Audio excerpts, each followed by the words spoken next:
Howdy folks, hope you're all having a good one, and welcome back to World of Tanks with the Mighty Jingles. We're on Derpenberg, so you know what that means. I mean, this is the map that's infamous for being the one where everybody accidentally drowns themselves. Except I don't think anybody does in this battle. I mean, the map used to be infamous for it, but then when they remodeled it in HD, they made it easier to get out of the Central River if you accidentally fell in or got pushed in. And they made it harder to get into the Central River as well. And yet people somehow still managed to find a way, even people who weren't the last artillery left alive on the enemy team at the end of the battle and did it deliberately. To give them credit, Wargaming did try to make this map idiot-proof, but, well, the only thing that happens when you do that is the player base just keeps inventing better idiots. And yet there are definitely less drownings on Derpenberg since the HD rework. Anyway, this is Crisis 36 in the Polish Tier 10 heavy tank, the 60 TP. It is an all Tier 10 battle, so people should be able to have fun, uninterrupted, and there shouldn't be any intentional drowning. Anyway, the 60 TP, Polish Tier 10 heavy tank. I'm not saying this is a bad tank. I mean, it isn't. It's a pretty good tank. But it never really captured my imagination. There's not really anything imaginative about it. It's just a really big slab of metal with a really big gun. And that's not a bad thing. Oh, hello. Useful shot there against the E3 as it forged its way across the river. Anytime you get the opportunity to take a shot into the side of one of those things, you should absolutely take it. Speaking of tank destroyers, I'm not sure the Minotauro should be sitting in the middle of the bridge line, and it is kind of exposed. Oh, that's a good hit. Nice. Is he at least trying to get over the river? He is. Oh, well, never mind. First blood to the enemy tank. So, the 60 TP, what do you need to know? Well, I basically summed it up already. It's just a dirty, great big slab of metal with a dirty, great big gun. Surprisingly, it's reasonably mobile. I mean, it's a 60-ton tank and it only has a 780 horsepower engine, but it's not slow. I mean, it's not fast, but the mobility is decent. The frontal armour is great, side and rear armour not so much. Oh, these guys are just never going to let... Oh, you've got to... God damn it, IS4. Well, never mind. The chief selling point of this thing is the frontal armour and the gun. Like I said, the frontal armour is very good. The side and rear armour, not so much. The gun, while good, is not without its drawbacks. It does a shit ton of damage. 750 alpha damage. And the penetration's good as well. Well, I mean, it used to be good. It hasn't changed. It's still 250mm, but the days when 250mm of penetration were considered good are long gone. It's still not bad. You get 317mm of penetration if you press the funny button and load the gold. It also has good gun depression and good gun elevation. What's not to like about this gun? Well, a couple of things. The aiming time is absolutely horrible, 3 seconds. Oh, another good hit. And also the rate of fire is terrible. I mean, it's a 152mm gun with... Oh. He just killed himself ramming the IS-4. I think he did.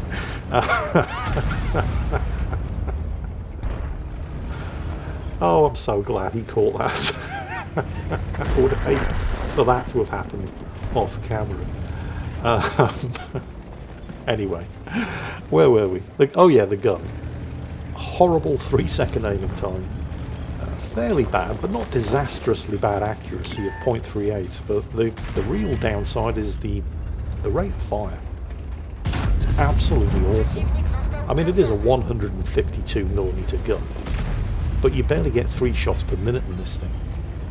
So you have to make those shots count. And that can be kind of difficult with the 3-second aiming time and the fairly bad 0.38 accuracy. Alright, Crisis is going for it. That could have been dangerous. He took a hit from the T-57 Heavy, which is, you know, obviously an autoloader. But just the one.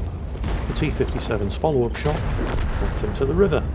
So that guy's got a maximum of 2 shots left, and check this out. He's pumping those shots straight into the tracks on the outside end, which of course does no damage, neither the T-57 nor the E3 doing any damage there whatsoever, just immobilising him, because if you shoot into the tracks on the far side of the tank from that angle, the only thing they're going to hit is the tracks. It pass clean through with nothing on the other side, allowing Crisis to take the shot through that tiny gap in the wrecked house and spank the T-57 heavy for his trouble. Oh, hello. Possible kill? You've got to be kidding. Well, that's that 3-second aiming time and 0.38 accuracy for you. This is the opportunity that Crisis has been waiting for, because the Object 268 to his rear has just been taken out by the friendly STB-1. If the T-57 is dumb enough to roll out in front of him, he can take him with a single shot. Unless he gets a low damage roll. Now we have a good news, bad news situation, because the E3 is a serious threat, but he is now blocking the T-57 from taking any subsequent shots. And because the E3 made the mistake of getting too close, he couldn't put a shot into the lower glacis, something that Crisis is able to do. And it's the STB-1 to the rescue again.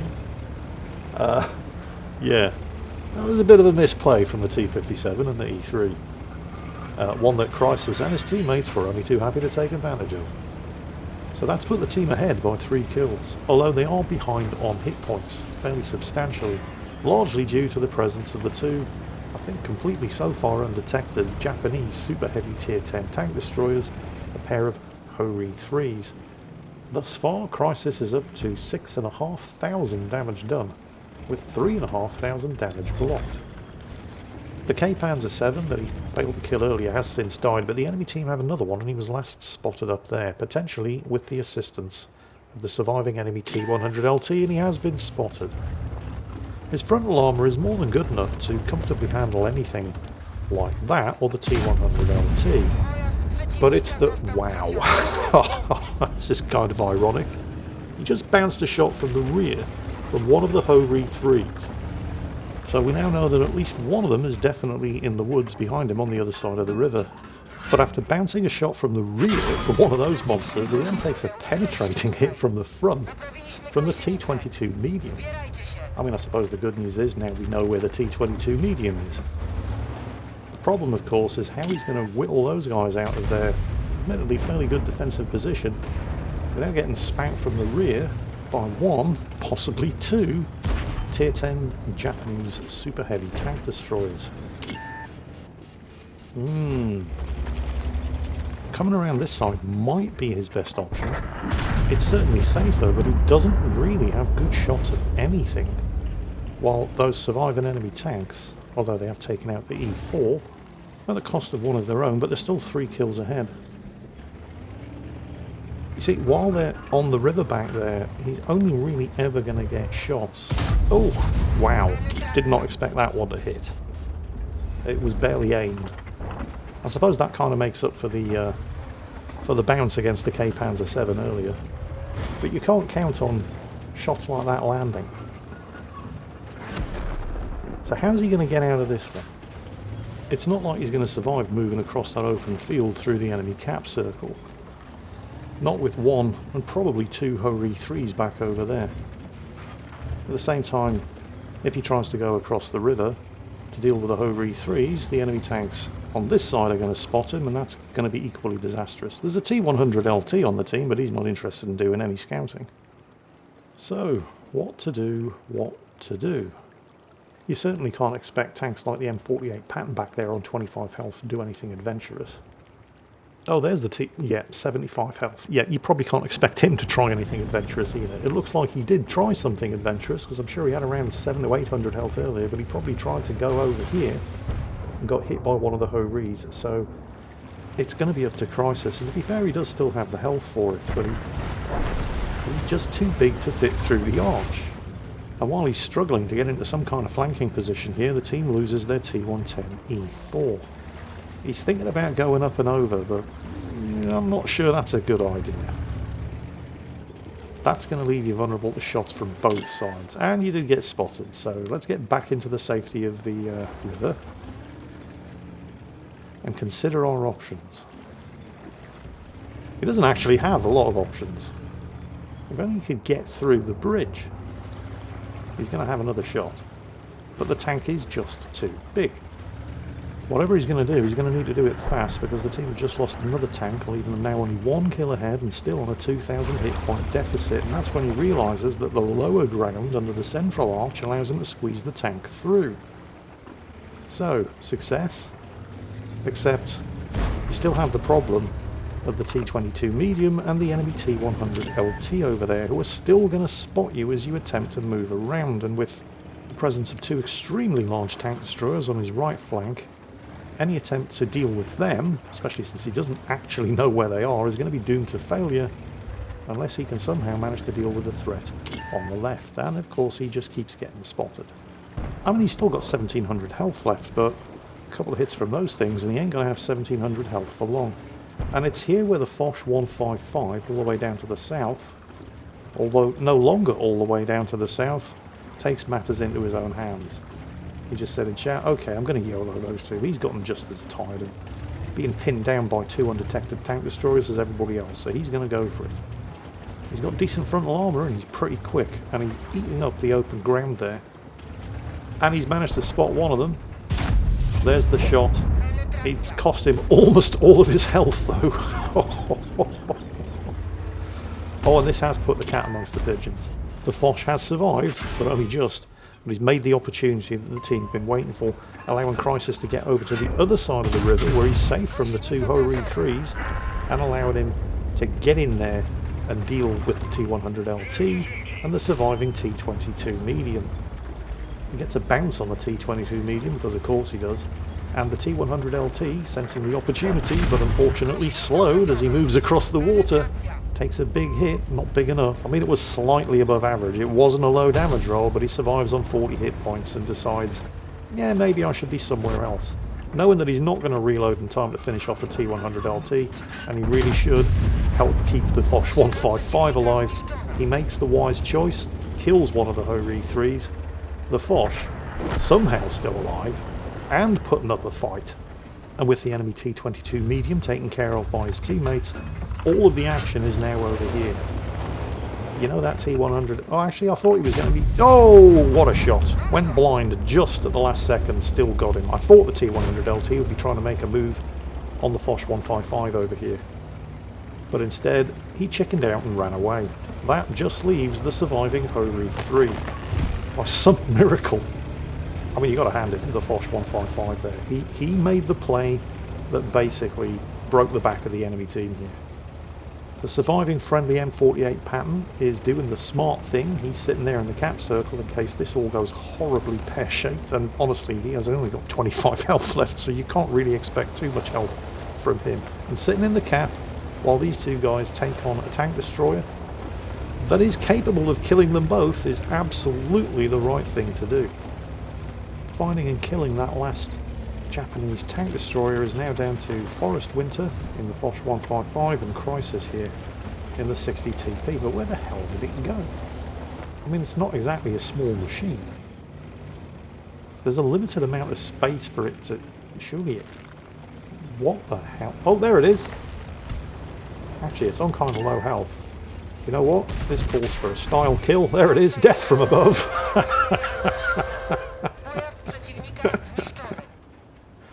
And it nearly got him as it shot up into his exposed underbelly, but he had the health to take it. Which means that while he doesn't get anything fancy like a Top Gun or a high caliber, he does get an ace tanker, a Confederate and a steel wall.